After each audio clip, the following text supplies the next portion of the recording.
Dag sê ek is Christel Cornelissen en jy kyk na Feit of Versinsel vra vir Flip. So ek speel duiwelsadvokaat saam met Flip Buys, hoof van die Solidariteit Beweging. Ons vra vir Flip die moeilike vraag. Baie welkom. Baie dankie.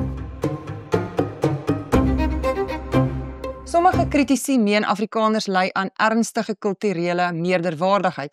Ander sê weer hulle het selftrots lankal reeds verloor en sukkel gevolglik met selfhaat. Maar waar lê die balans tussen kulturele selfvertroue en meerderwaardigheid, tussen selfkritisheid en selfhaat? In hierdie episode van Feit of Versinsel vra ons hoe lyk gesonde kulturele selfvertroue in 'n multikulturele samelewing en hoe bou die Solidariteit Beweging daaraan?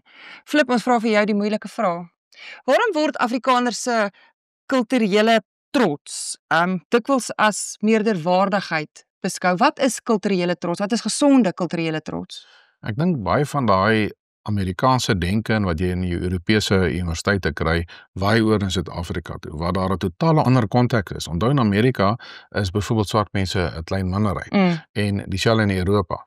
En daardie konsepte van jy weet privilege en meerderwaardigheid en alles kom baie keer van die Weste af en dan waai dan oor hiernatoe deur middel van die media. Nou vir my moet ons eers 'n beginselstandpunt inneem. En dit is dat 'n mens het nie die reg, dit is verkeerd om jouself meerderwaardig teenoor ander mense te gedra of meerderwaardig te wees, maar net so om minderwaardig te wees. My siening is dat elke gemeenskap sien homself as die sentrum van die wêreld en skryf sy geskiedenis as die sentrale verhaal van die mensdom. Dit beteken 'n mens kan nie anders as om so 'n bietjie uit jou eie perspektief na dinge te kyk nie. En dit is nie verkeerd nie, dit is normaal. As jy die geskiedenis skryf, is dit noodwendig uit jou perspektief? Uit jou perspektief uit. Mits jy ook ruimte laat vir ander vertolkings van die geskiedenis en ander sienings ook. Nou, 'n gemeenskap, 'n mens mag aan jou eie kant wees. Dit beteken nie jy's onkant nie, as ek rugbyterme kan gebruik. Jy mag aan jou eie kant wees. En ons sit met mense wat so gewoond was om aan die ander kant te wees, dat hulle sit eintlik baie moeilik om deernis met hulle eie gemeenskap en die uitdagings van hulle eie gemeenskap dan te hê. So vir my is kulturele selfvertroue is die middelpunt. Dit is nie aggressiewe of neerhalende nasionalisme nie, dit is nie meerderwaardigheid nie, maar is ook nie minderwaardigheid nie. Prof. Herman Gillem het gesê, geen volk kan vir altyd op sy knieë leef nie. En dit is hoekom ons moet na die verlede met perspektief kyk. Nie altyd om te verdedig nie, maar om te verduidelik. En wat ek in die praktyk bedoel, ons weet daar was groot foute in die verlede gewees. Maar aan die ander kant was Suid-Afrika ook die enigste land in Afrika wat gemoderniseer het, wat geïndustrialiseer het, wat prestasies op elke gebied behaal het van die eerste hartoperasie, hulle die atome in Afrikaans gesplit en so meer. So ons voorouders was nie supermense nie. Hulle was gewone mense wat in ongewone omstandighede buitengewone prestasies behaal het. As ons trots is op daai prestasies, Flip, maak dit ons meerderwaardig? Nee, dit is Wat maak dit ons? Dit maak dit my doodingewone kulturele selfvertroue. Om mense moed te gee en te sê, hoorie, in baie moeiliker omstandighede as wat ons nou is, het ons voorouders, as jy kyk na die eerste 20 jaar na die Anglo-Boereoorlog, in geweldige armoede, daar was wêreldoorloë en griepepidemies en depressies en so meer. In daai selfde tyd het ons voorouders meer as 100 skole gebou, 4 Afrikaanse universiteite gevestig, hulle het groot sakeorganisasies gestig, organisasies wat vir eeue lank of vir meer as eeue lank goeie diens lewer, sê maar die Vroue Federasie, hulle het kultuurorganisasies gestig, politieke partye.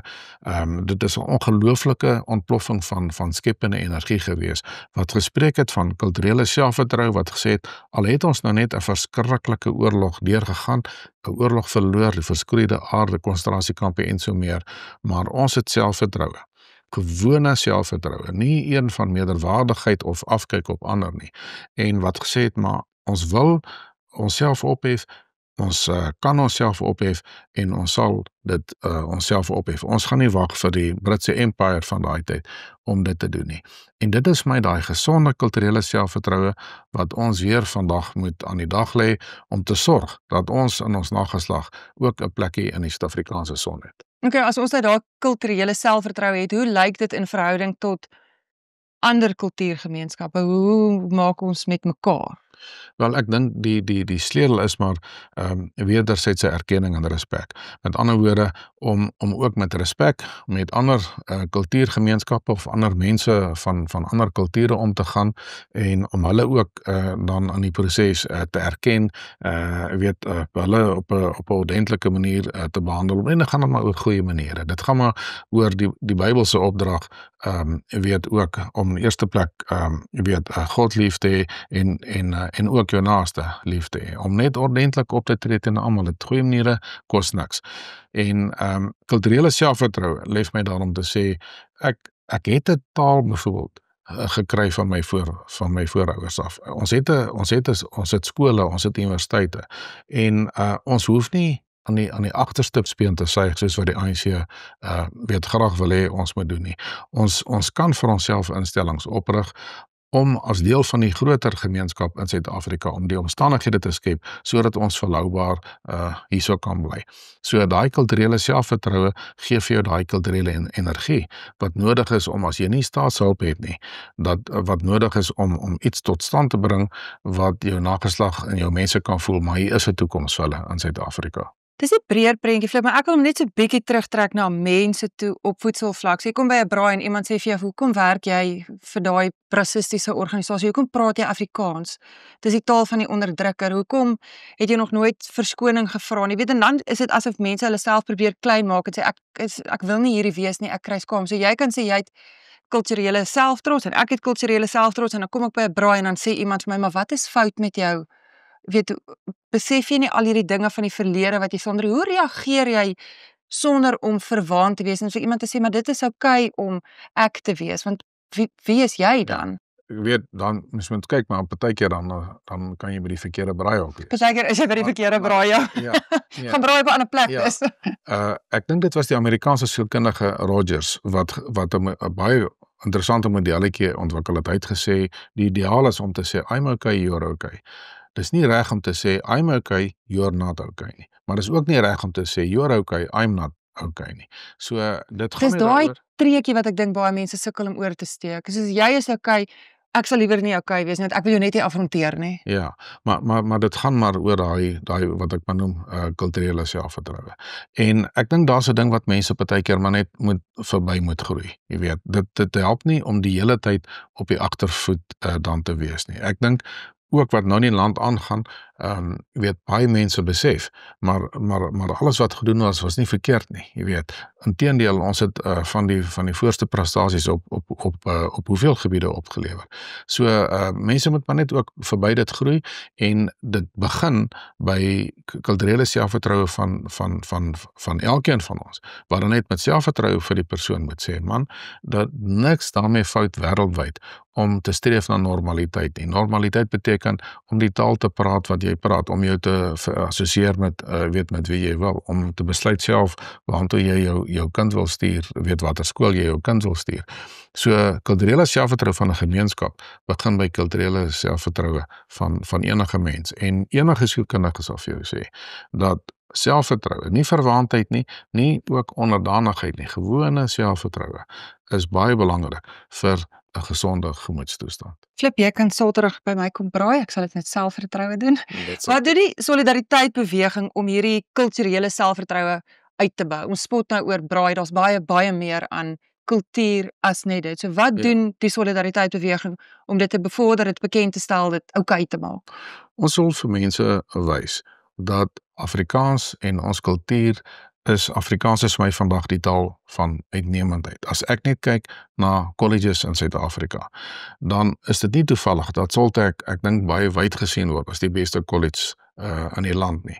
Omdat ons streef 'n kultuur van uitnemendheid daar. So wat ons doen, moet ons sorg dat dit verstoonvensters van uitnemendheid is. Dat mense daarna streef.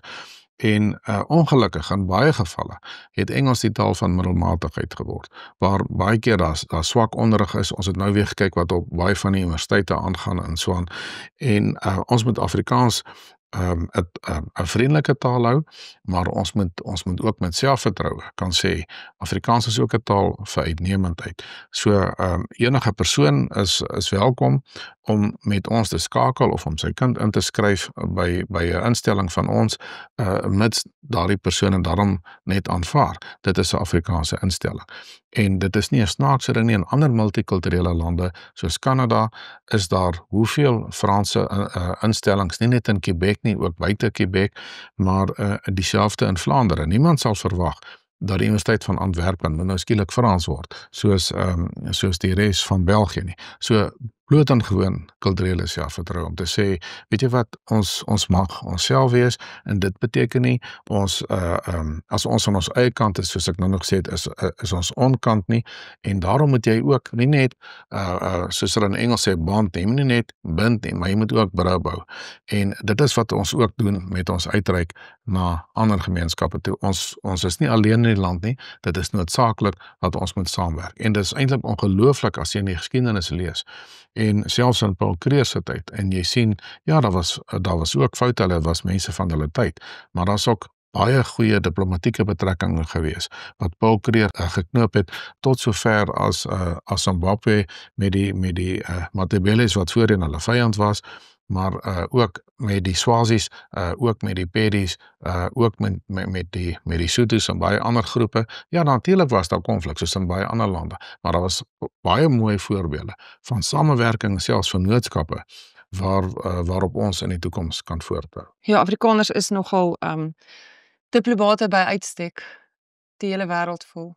Flip Buys, hoof van die Solidariteit Beweging, ek sê vir jou baie dankie. Ek is Christel Cornelissen, baie dankie dat jy saam kyk na Feit of Versinsel. Vra vir Flip. Tot ons weer gesels, totsiens.